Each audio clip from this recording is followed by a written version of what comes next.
ಪ್ರೀತಿಯ ವಿದ್ಯಾರ್ಥಿಗಳೇ, welcome to my channel. ಈ ದಿನ ನಾವು 6ನೇ ತರಗತಿ ವಿಷಯ ಗಣಿತ ಅಧ್ಯಾಯ 3 ಸಂಖ್ಯೆಗಳೊಂದಿಗೆ ಆಟ ಅಭ್ಯಾಸ 3.7.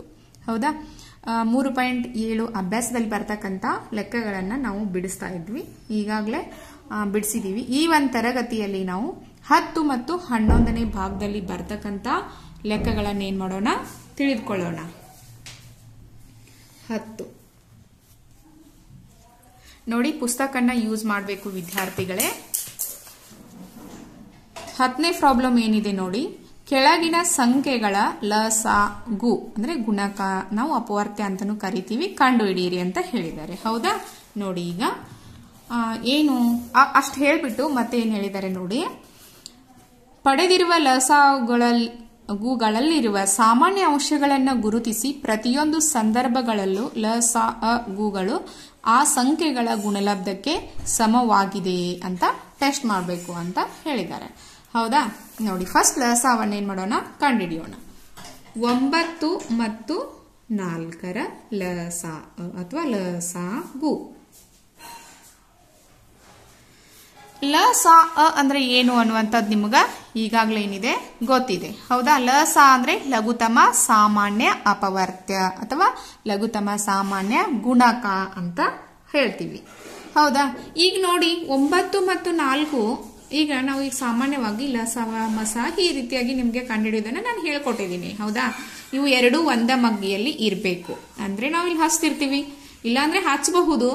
ಆದ್ರೆ ಏನಾಗುತ್ತೆ ಅಂದ್ರೆ ಈಗ 9 ಒಂದ್ಲೆ 9 4 ಹಾಗೆ ಬರಿತೀವಿ, 4 ಒಂದ್ಲೆ 4. ಓಕೆ, ಈಗ ಇವುಗಳ ಲಸ ಎಷ್ಟು ಅಂತಂದ್ರೆ 9 × 4 9 4 36. ಹೌದಾ?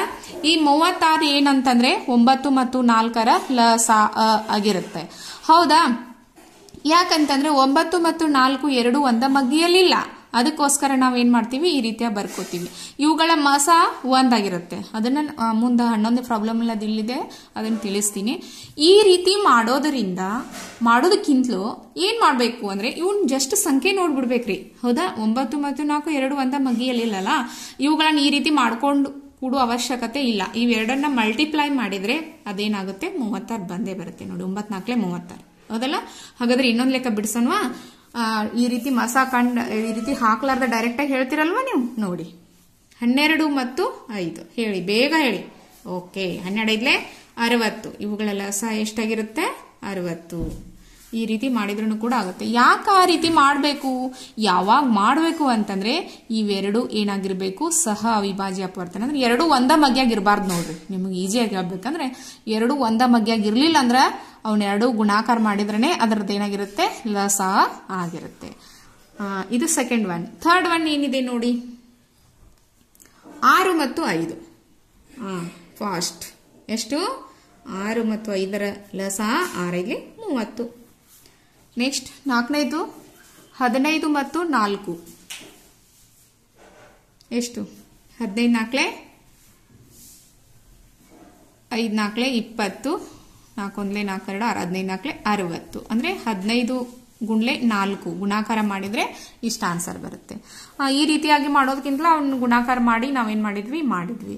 ಏನ್ ಕಂಡುಕೊಂಡ್ರಿ ನೀವು? ಈಗ 4 ಲೆಕ್ಕಗಳನ್ನ ನಾವು ನಿಮ್ಗೆ ಬಿಡಿಸಿ ತೋರಿಸಿದ್ವಿ. ಇದರಿಂದ ನಿಮಗೆ ಏನ್ ಗೊತ್ತಾಯ್ತು ಅಂತಂದ್ರೆ, ಅಲ್ಲಿ ಏನಿದೆ ಅಂತಂದ್ರೆ 9 ಮತ್ತು 4 ಆಗಿರ್ಬಹುದು, 12 ಮತ್ತು 15 ಆಗಿರ್ಬಹುದು, 6 ಮತ್ತು 5 ಇವುಗಳಲ್ಲಿ ಏನು ಅಂತಂದ್ರೆ ಅವುಗಳು ಸಾಮಾನ್ಯ. ಇದು 60 ಅನ್ನುವಂಥದ್ದು 15ರ ಮಗ್ಗಿಯಲ್ಲೂ ಇದೆ, 4ರ ಮಗ್ಗಿಯಲ್ಲೂ ಇದೆ. ಇದೇ ಅಲ್ಲ? ಈ ನೋಡಿ, ಇದು ಕೂಡ ಅಷ್ಟೇ. 12 60. ಹೌದಾ? 15 ಮತ್ತು 4 ಇದನ್ನ ಗುಣಾಕಾರ ಮಾಡಬೇಕು. 4 1 4 2 6. ಇದು 12 × 5. 5 1 5 1 6. ಹೌದಾ? ಈಗ ನೋಡಿ, ಅಂದ್ರೆ 12 ಅನ್ನು ಬರಿತಾ ಹೋದ್ರೆ ಅಲ್ಲಿಯೂ ಕೂಡ 60 ಬರುತ್ತೆ. 5 ಬರಿತಾ ಹೋದ್ರೂ ಕೂಡ ಅಲ್ಲಿಯೂ ಕೂಡ ಬರುತ್ತೆ. ಯಾವಾಗ ಅಂತಂದ್ರೆ 12 5 12 ಯಾವ ರೀತಿಯಾಗಿ ಉಲ್ಟಾ ಪಲ್ಟಾ ಮಾಡಿದ್ರು ಕೂಡ ಅದು ಏನಾಗುತ್ತೆ, ಆನ್ಸರು ಅಷ್ಟೇ ಬರುತ್ತೆ. ಅಂದ್ರೆ ಎಲ್ಲಾ ಸಂದರ್ಭಗಳಲ್ಲಿಯೂ ಏನಾಗಿರುತ್ತೆ ಅಂತಂದ್ರೆ ಲಸ ಆ ಎರಡು ಸಂಖ್ಯೆಗಳ ಗುಣಲಬ್ಧ ಆಗಿರುತ್ತೆ ಅನ್ನುವಂಥದ್ದು ನಮ್ಗೆ ಇದರಿಂದ ಗೊತ್ತಾಗ್ತದೆ. ನೆಕ್ಸ್ಟ್ ಇನ್ನ 11ನೇದು ನೋಡಿ 11ನೇದು ಏನಿದೆ ಅಂದ್ರೆ ಒಂದು ಸಂಖ್ಯೆಯು ಇನ್ನೊಂದರ ಅಪವರ್ತನವಾಗಿರುವಂತಹ ಪುಸ್ತಕನ ನೋಡಿ. ಒಂದು ಸಂಖ್ಯೆಯು ಇನ್ನೊಂದರ ಅಪವರ್ತನವಾಗಿರುವಂತಹ ಕೆಳಗಿನ ಸಂಖ್ಯೆಗಳ ಲ ಸ ಅ ಗುಗಳನ್ನು ಕಂಡುಹಿಡಿಯಿರಿ ಅಂತ ಹೇಳಿದ್ದಾರೆ. ಒಂದು ಸಂಖ್ಯೆ ಇನ್ನೊಂದರ ಅಪವರ್ತನ ಆಗಿರ್ಬೇಕು. ಫಸ್ಟ್ ಒಂದನೇದೊಂದು ಬಿಡಿಸೋಣ. ಈಗ 5 ಮತ್ತು 20. 5 ಮತ್ತು 20ರ ಲಸ ಎಷ್ಟಾಗುತ್ತೆ ನೋಡಿ. ಇದಕ್ಕೆ ಏನು ವ್ಯತ್ಯಾಸ ಇದೆ ನೋಡಿ, ನೀವು ತಿಳ್ಕೋಬೇಕು. ಇಲ್ಲಿಯೂ ಲಸಾನ ಕಂಡುಹಿಡಿದಿದ್ದೀವಿ ನಾವು, ಹೌದಾ? ಇಲ್ಲಿಯೂ ಲಸಾನ ಕಂಡುಹಿಡಿಯೋಣ. 5 ಮತ್ತು 20 ನೋಡಿ. 5 ಮತ್ತು 20 5ರ ಮಗ್ಗಿಯಲ್ಲಿದೆಯಲ್ಲ, 5 1 5 4 20, ಹೌದಾ? 4 ಹಾಗೆ ಬರೋಣ ಹಾಕೊಂಡೆ, ಅಂದ್ರೆ 5 × 4 = 20 ನೋಡಿ. 5 ಮತ್ತು 20ರ ಲಸ ಎಷ್ಟು ಅಂದಂಗಾಯ್ತು ವಿದ್ಯಾರ್ಥಿಗಳೇ? 20, ಹೌದಾ? ಇದು ಒಂದೇದು. ಇನ್ನೊಂದು ಬಿಡಿಸೋಣ, ನಿಮಗೆ ಎಲ್ಲ ಬಿಡಿಸಿದ್ರೆ ಗೊತ್ತಾಗ್ತದ. 6 ಮತ್ತು 18 ನೋಡಿ. 6 18 6ರ ಮಗ್ಗಿಯಲ್ಲೇ ಇದೆ, ಹೌದಲ್ಲ? ನೀವು ಯಾವುದೇ ಮಗ್ಗಿಯನ್ನು ಹಚ್ಚ್ರಿ, 2 ಹಚ್ಚ್ರಿ. 2 3 6 2 9 18 ಇದೆ. 3 ಮಗ್ಗಿ ಹಚ್ಚ್ರಿ, 3 2 6 3 6 18 ಇದೆ, ಹೌದಾ?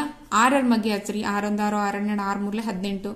ಡೈರೆಕ್ಟ್ ಆಗಿ 6 ಹಚ್ಬಿಡೋಣ. 6 1 6 3 18. ನೆಕ್ಸ್ಟ್ 3 ಅಂದ್ರೆ 6 × 3 = 18, ಹೌದಲ್ಲ? ಈಗ ಇನ್ನೆರಡು ಪ್ರಾಬ್ಲಮ್ ಇದಾವೆ, ಅವನು ಕೂಡ ಇದೇ ರೀತಿಯಾಗಿ ನೀವು ಮಾಡಬಹುದು. ಇನ್ನೊಂದು ನೋಡೋಣ. 12 48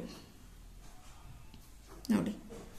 ಇವು ಎರಡನ್ನ ಹಚ್ಕೊಂತ ಹೋಗ್ಬೋದು, ಬಹಳ ಲಾಂಗ್ ಆಗುತ್ತಲ್ಲ, ಅದಕ್ಕೆ ಬೇಗ ಹಚ್ಬೋದು. 12ರ ಮಗ್ಗಿಯಲ್ಲಿ ಇದೆಯಲ್ಲ, 12 1 12 12 24 12 3 36 12 4 48 ಅಂದ್ರೆ 12 1 12 4 48 4 1 4 1. ಹಾಗಾದ್ರೆ ಇವುಗಳೆಲ್ಲ ಸಹ 12 × 4 = 48 ನೋಡಿ. ಏನ್ ಅರ್ಥ ಆಯ್ತು ಹೇಳಿ ಈಗ ನೋಡಿ. ಲಸ ಇಲ್ಲಿ ಅಂಡರ್ಲೈನ್ ಮಾಡಿದಿನಲ್ಲ, ಇದು ಲಸ.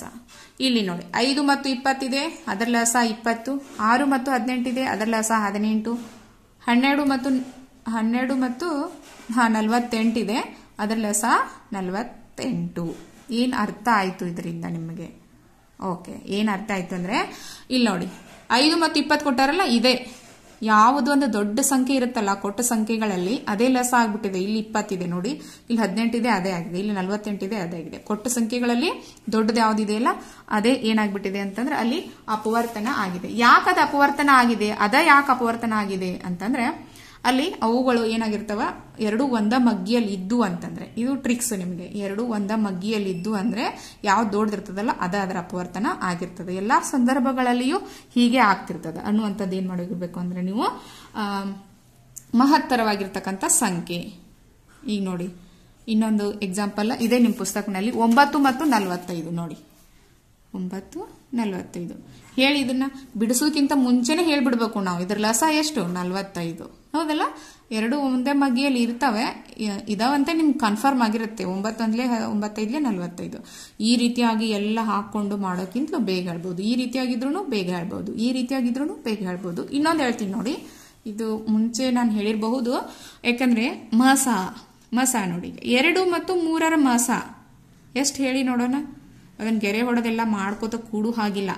2 3 ಯಾವ ಮಗ್ಗಿಯಲ್ಲೂ ಇಲ್ಲ, ಅವು ತಣ್ಣ ಮಗ್ಗಿಯನ್ನು ಬಿಟ್ಟು ಉಳಿದ ಮಗ್ಗಿಯಲ್ಲಿಲ್ಲ. ಹಾಗಾದ್ರೆ ಅವುಗಳ ಮಾಸ ಒಂದಾಗಿರುತ್ತೆ. ಯಾವುದೇ ಎರಡು ಸಂಖ್ಯೆಗಳು ಒಂದ ಮಗ್ಗಿಯಲ್ಲಿ ಇರಲಿಲ್ಲ ಅಂತಂದ್ರೆ ಅವುಗಳ ಮಾಸ ಒಂದಾಗಿರುತ್ತೆ. ಲಸ ಎಷ್ಟಾಗಿರುತ್ತೆ ಅಂದ್ರೆ ಅವು ಎರಡನ್ನ ಇಂಟು ಮಾಡಬೇಕು. 2 3 6 ಇಷ್ಟೇ ನೋಡಿ, ಈಸಿಯಾಗಿ ಅರ್ಥ ಆಯ್ತಲ್ಲ. ಇವು 3 ನಿಮಗೆ ಟ್ರಿಕ್ಸ್ಗಳು. ಎರಡು ಸಂಖ್ಯೆಗಳು ಯಾವುದೇ ಮಗ್ಗಿಯಲ್ಲಿ ಇರಲಿಲ್ಲ ಅಂದ್ರೆ ಅವುಗಳ ಮಸ 1, ಲಸ ಅವೆರಡು ಸಂಖ್ಯೆಗಳ ಗುಣಲಬ್ಧ. ಎರಡೂ ಸಂಖ್ಯೆಗಳು ಈಗ ತಿಳಿಸಿದ್ನಲ್ಲ, ಎರಡೂ ಸಂಖ್ಯೆಗಳು ಒಂದ ಮಗ್ಗಿಯಲ್ಲಿ ಇತ್ತು ಅಂತಂದ್ರೆ ಅವುಗಳ ಒಂದು ಲಸ ಏನಾಗಿರುತ್ತೆ? ದೊಡ್ಡದು ಏನಾಗಿರುತ್ತೆ? ಅವುಗಳ ಆ ಒಂದು ಕೊಟ್ಟ ಸಂಖ್ಯೆಗಳ ಲಸ ಆಗಿರುತ್ತೆ ಅನ್ನುವಂಥದ್ದು ನೀವು ಏನ್ ಮಾಡಬೇಕು? ತಿಳ್ಕೋಬೇಕು. ಎರಡು ಮಗ್ಗಿಯಲ್ಲಿ ಇರಲಿಲ್ಲ ಅಂದ್ರೆ ಅದು ಇಂಟು ಮಾಡಬೇಕು. ಈಗಾಗಲೇ ಇಲ್ಲಿ ಹೇಳಿದ್ದೀನಿ. ಅರ್ಥ ಆಯಿತು ಅಂತ ನಾನು ಭಾವಿಸಿದ್ದೇನೆ ವಿದ್ಯಾರ್ಥಿಗಳೇ. ಈಸಿ ಇದೆ. ಮುಂದಿನ ತರಗತಿಯಲ್ಲಿ ಇಲ್ಲಿಗೆ ಏನಾಯ್ತು ಅಂತಂದ್ರೆ ಈ 3ನೇ ಅಧ್ಯಾಯ ಕ್ಲೋಸ್ ಆಯ್ತು, ಹೌದಾ? ಸುಮಾರು 16 ವಿಡಿಯೋಗಳ ಮುಖಾಂತರ ನಾನು ಈ ಸಂಖ್ಯೆಗಳೊಂದಿಗೆ ಆಟ ಅಂತಕ್ಕಂಥ ಒಂದು ಅಧ್ಯಾಯವನ್ನು ನಿಮ್ಮೊಂದಿಗೆ ಹಂಚಿಕೊಂಡಿದ್ದೇನೆ. ಅದರಲ್ಲಿ ಏನಾದರೂ ಡೌಟ್ಸ್ ಇದ್ರೆ ಅಥವಾ ಇನ್ನೂ ಏನಾದರೂ ತಿಳಿಯುವ ರೀತಿಯಲ್ಲಿ ಹೀಗೆ ಹೇಳಬೇಕಾಗಿತ್ತು ಇನ್ನೂ ತಿಳಿತದ ಅನ್ನುವಂಥದ್ದು ಪೇರೆಂಟ್ಸ್ ಯಾರಾದರೂ ಹೇಳೋರಿದ್ರೆ ನಮಗೆ ಕಮೆಂಟ್ ಮುಖಾಂತರ ನಿಮ್ಮ ಅನಿಸಿಕೆ ಅಭಿಪ್ರಾಯಗಳನ್ನು ತಿಳಿಸಿ. ಮುಂದಿನ ತರಗತಿಯಲ್ಲಿ ಮುಂದಿನ ಅಧ್ಯಾಯವನ್ನು ಏನು ಮಾಡೋಣ, ಪ್ರಾರಂಭ ಮಾಡೋಣ. ಇಲ್ಲಿವರೆಗೆ ಯಾರು ಈ ವಿಡಿಯೋಗಳನ್ನು ವೀಕ್ಷಿಸಿರೋದಿಲ್ಲೋ ಎಲ್ಲ ವಿಡಿಯೋಗಳು 3 ಅಧ್ಯಾಯದ ಎಲ್ಲ ವಿಡಿಯೋಗಳು ನಮ್ಮ ಚಾನಲ್ನ ಪ್ಲೇ ಲಿಸ್ಟ್ನಲ್ಲಿ ಲಭ್ಯ ಇರ್ತವೆ. ಅವುಗಳನ್ನು ಕೂಡ ವೀಕ್ಷಿಸಿ ಅದರ ಸದುಪಯೋಗವನ್ನು ಪಡೆದುಕೊಳ್ಳಿ ಅಂತ ಹೇಳ್ತಾ ಇವತ್ತಿನ ತರಗತಿಯನ್ನು ಮುಕ್ತಾಯ ಮಾಡೋಣ. Thank you.